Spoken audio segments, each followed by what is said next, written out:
Rural urban migration.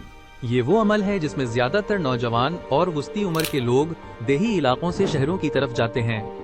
यहाँ एक अहम नुक्ता ये भी है कि ये माइग्रेंट्स यानी नकल मकानी करने वाले अफराद ज्यादातर मर्द होते हैं, जिसके नतीजे में बोथ सिटीज और रूरल कम्युनिटीज की पॉपुलेशन पिरामिड में नुमाया तब्दीली आती है।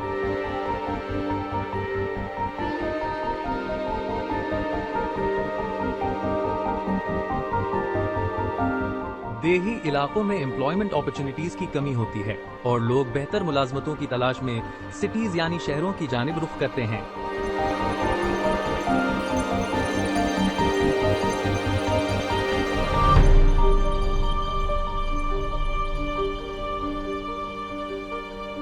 इसी तरह लिमिटेड एजुकेशनल फैसिलिटीज यानी कम तालीमी सहूलियात भी एक अहम वजह है। देही इलाकों में स्कूल्स और कॉलेजेस की कमी होती है, जबकि अर्बन एरियाज में बेहतर तालीमी इदारे होते हैं।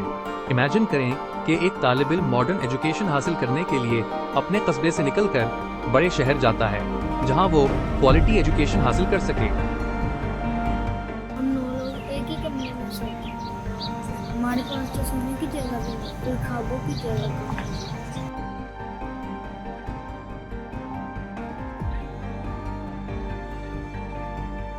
मैं रोज स्कूल बैग उठाता हूँ, लेकिन कोई कहने वाला नहीं चलो स्कूल।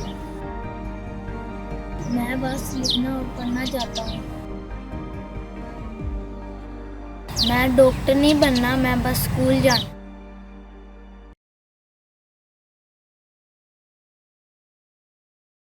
आपने कभी सुना है कि ड्राउट्स यानी खुश्क साली फसलों को तबाह कर देती है? ये एक और बड़ा मसला है। खुश्क साली फार्म लैंड्स को नुकसान पहुंचा देती है, जिसकी वजह से ज़राअत के लिए जमीन मुनासिब नहीं रहती।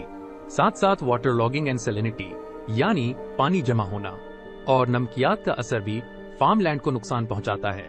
इन दोनों टेक्निकल टर्म्स की वजाहत ये है कि पानी के जमा होने और नमकियात की मौजूदगी की वजह से जमीन पर जरखेज जमीन की कमी आ जाती है, जो फसलों की नशोनुमा में रुकावट बन सकती है। स्टैंडर्ड ऑफ लिविंग यानी मेयार जिंदगी कम हो और शहरी इलाकों में बेहतर मेयार जिंदगी की तवक्को की जाती है, जैसे कि साफ पानी, बेहतर इंफ्रास्ट्रक्चर और मॉडर्न कन्वीनियंसेस। इसीलिए लोग ऐसे इलाकों की तरफ बढ़ते हैं जहां जिंदगी का मेयार बेहतर हो। एक और बड़ा मसला है हेल्थ केयर यानी सेहत की सहूलियात का फुकदान, जहां access to highly qualified doctors and hospitals यानी माहिर डॉक्टरों और अस्पतालों की कमी होती है। यहाँ तक कि क्लीन वाटर यानी साफ पानी भी सैनिटेशन और ड्रिंकिंग के लिए काफी नहीं होता। अर्बन एरियाज में न सिर्फ मुलाजमतों के ज्यादा मौके दस्तयाब होते हैं, बल्कि साथ ही हायर वेजेस यानी ज्यादा तनख्वाहें भी मिलने के इम्कानात होते हैं। मजीद ये कि सुपीरियर एजुकेशनल इंस्टीट्यूशंस और अर्बन अपील यानी शहरों की चमक दमक भी लोगों को खासी हद तक अपनी जानिब मुतवज्जे करती है।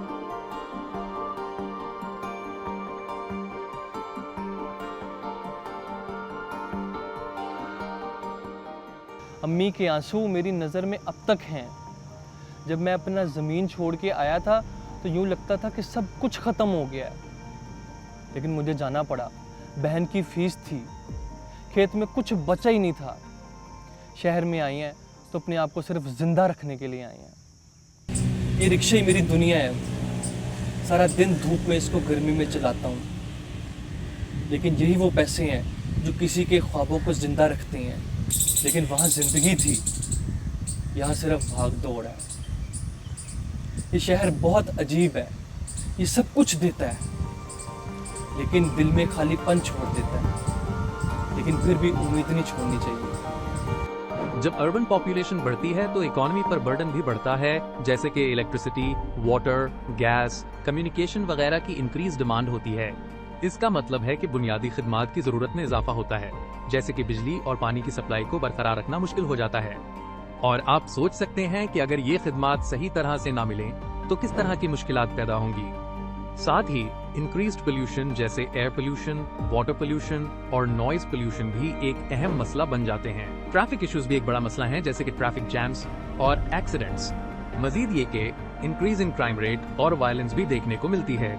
इसको समझने के लिए आसान अल्फाज में अनएम्प्लॉयमेंट उन्हें ऐसी सूरत हाल में धकेल देती है जहां वो गलत रास्ता इख्तियार कर लेते हैं। इमिग्रेंट्स की पॉवर्टी भी एक और मसला है, जिससे टेम्पररी लोकेशंस या स्लम्स बन सकते हैं। ये वो जगहें हैं जहां फैसिलिटीज कम होती हैं और लोग बेसिक नेसेसिटीज से महरूम रह जाते हैं। एक अहम बात यह है कि distribution and composition of people भी बदल जाती है। अक्सर रूरल एरियाज से मेल मेंबर्स अर्बन एरियाज की तरफ आते हैं, जिससे अर्बन पॉपुलेशन में मेल्स का परसेंटेज बढ़ जाता है। इस सूरत में रूरल एरियाज में एग्रीकल्चरल प्रोडक्शन भी कम हो जाती है।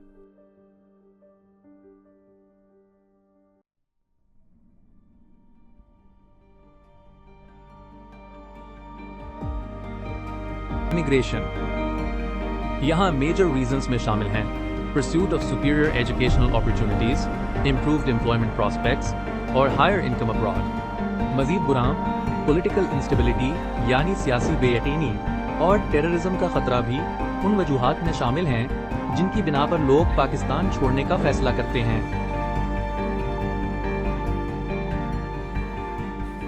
अब्बू वीडियो में दिखते हैं लेकिन गले नहीं लगाते। रोज डायरी में लिखती हूँ वो तारीख जिस तारीख का वो मुझसे वादा कर गए थे कि जल्दी वापस आऊंगा।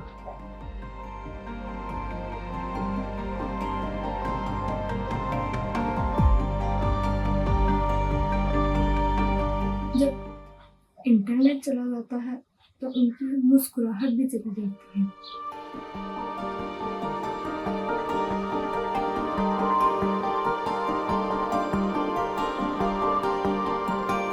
अब्बू कहते हैं कि जब मेरी पढ़ाई ख़त्म हो जाएगी तो वो वापस आ जाएंगे। मैं हर दिन गिनती हूँ, लेकिन अम्मी कहती हैं वो हमारे मुस्तकबिल के लिए ही बाहर है। Now the economic situation in Pakistan has gone from bad to worse. Pakistan's year-on-year inflation hit a record level of 36.5%. This is the highest ever increase in nearly 60 years. You're talking about a very, very important regional market, regional power. Pakistan thinks it will be chaos, and the world can't afford this big thing.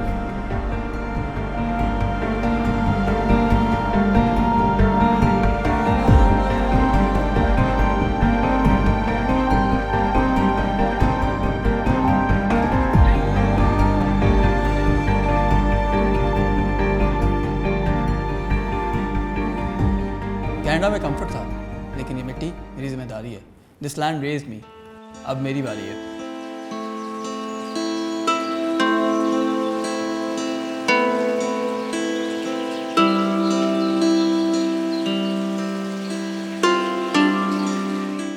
वहाँ शायद आराम था, लेकिन मकसद तो यहाँ है। Piece वहाँ था, लेकिन यहाँ पैशन है। हम हमेशा कंप्लेन करते रहते हैं कि इस मुल्क में ये मसला है, इस मुल्क में वो मसला है, लेकिन अब इस बार मैं कुछ बदलना चाहता हूँ। इसीलिए इस बार I am here not to escape but to build. ये शहर मुश्किल ज़रूर है, लेकिन हर मुश्किल में कोई ना कोई राह छुपी होती है, और उस राह का नाम है उम्मीद। और किसी और से उम्मीद क्या करना, हम उम्मीद की नई सुबह खुद बन सकते हैं। This is our home.